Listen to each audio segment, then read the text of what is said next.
Hey there, this is Matt at State of Flux with another one of my DC movie reviews. It's been a while, guys, and we're going to be here to talk about V for Vendetta. The reason for the long absence was quite simply that Constantine was really that bad, and it took quite a lot out of me. But we're back, and I'm going to continue on with the DC lineup to bring us all the way to Joker later this year. Hopefully I can make it all the way through. There are a couple bumps along the way, I'm not going to lie, so it could be a little bit of a rocky road, but I plan to get there, certainly before Superman next summer. That said, V for Vendetta. V for Vendetta is an interesting one, because this is a movie that I saw before reading the book. And then I read the book, and I'll have thoughts on both. But first I want to take you back to the night I first saw this film. V for Vendetta I actually saw a month before it actually came out. I had won advance screening tickets and was able to see it at the local Omni Theater, the local IMAX theater, and see it like with a huge brimming crowd. I'd seen the trailers, but the trailers didn't really do much for me. They were going really heavy Wachowski, and I was so not a Matrix guy, so I wasn't generally enthused. And I was blown away by that movie. It brought me to tears. I was just like, came out of that film completely obsessed. I have a lot of thoughts, and I'll touch on them a little bit later. But it was so good that I immediately went out and I bought the book. And then I started reading the book, saw that it was just so different from the movie, and set it down, didn't pick it back up. A couple years later, I did pick it back up because I fell heavily into the Alan Moore train. And weirdly enough, even though I didn't respond well to it then, this is my favorite Alan Moore book. And I think V for Vendetta is a beautiful story of destabilizing and fascistic dictatorship and the government that surrounds it by the use of anarchy and various other things. It's just an incredible, incredible book with great characters and great characterization.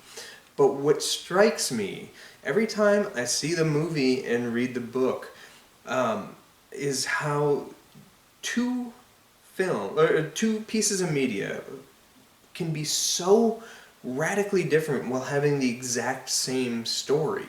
The exact same plot is there, but the method through which they go about the destabilization process to bring down this evil government is two completely different methods.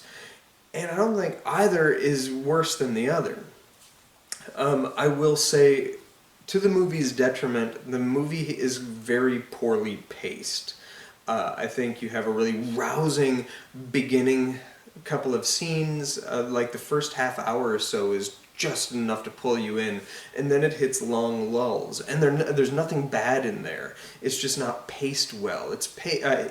Done nowadays, this would have easily been a miniseries that would have been like 4 to 6 episodes long, and we would have gotten some of that really good stuff more fleshed out for episode long lengths, and not try to juxtapose these tones that don't necessarily connect well for the middle section, which is honestly probably the best section of the movie.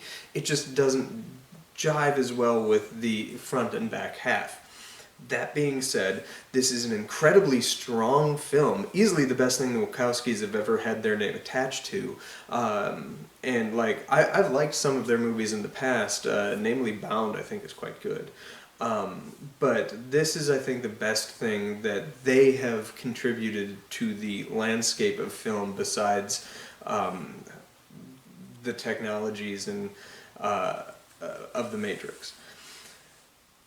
That said, like, the film is really good visually as well. I think this is a nice looking film. There's kind of a plainness to some of it, but that works for the film's benefit. It's not too flashy. It's to show you that this is the real world. It's not an elevated version of it. This is one possible future, one possible outcome of what's going to happen or happening or being reflected of our era. So having this kind of like muted, not necessarily visually profound cinematic language set amidst a story that is quite larger than life, with a character that's larger than life, that's fully expressionless because you never really see them without their mask, and it kind of works in how it's used. As I say, it's shot as if like for television of the era, but it works somehow. I think having a flashier, like Zack Snyder look to the movie would have hurt the film rather than benefited it. But what really, really sells this film are the performances. Natalie Portman and Hugo Weaving just like light up the screen every time they're on it. You cannot look away. It is just so engaging, so strong. And then they round out the cast with all these supporting actors that really, really help make the believability of what's going on happen. And all of them give great performances. This is a movie that I really quite love. That said, whenever I read the book and then watch the movie, I come away not really liking the movie so much. And then the same is said if I've just watched the movie and decide to jump right into the book.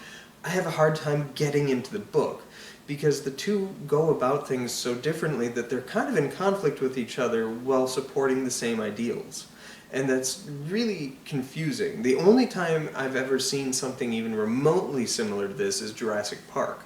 You have Jurassic Park, which is a science horror story, and then you have the film that isn't that at all. It's this film full of wonder and beauty of spectacle. And both have these shared elements. The plots are the same. A lot of the story elements happen almost beat for beat the same, but they're just so radically different. Those ones connect more because one of them is a much more firm crowd pleaser and the other one's a page turner. These ones are working with themes and whatnot that are a little heavier than either of those properties mentioned before, so it's not something that's quite as inviting that way. That said, I think both V for Vendetta, the book, and certainly the book, and then the film, really helped me get through the end of 2016 and a large chunk of 2017, and I'll just let that sit there. I found this book therapeutic in a lot of senses. And it's one that I do revisit from time to time, both in its filmic form and its literary form. Both are exceptional. Both are great, yet they don't support each other, and it's just strange. I'm curious to know if anybody else has that relationship with this property. But what did you like better? Do you like the book or the film better? I think ultimately I like the book a little better. It's tighter than this film, and it plays to its medium much stronger than the film does. However, I think that's only because of the middle pacing. If this were, as I say, a mini-series, I think I would have liked the film better. But there you have it. This is one of my favorite DC films, at least to this point. In 2006, this is my second favorite DC film that had been released. And behind only Superman the movie. And I think that sticks for a couple of years. But we'll touch on the future of DC's properties pretty soon, and hopefully next week I will have a review for Superman Returns. I'm quite interested to see what I think of that movie. It's been quite a while since I watched it. Thanks for watching, like, subscribe, do all that good stuff. Peace.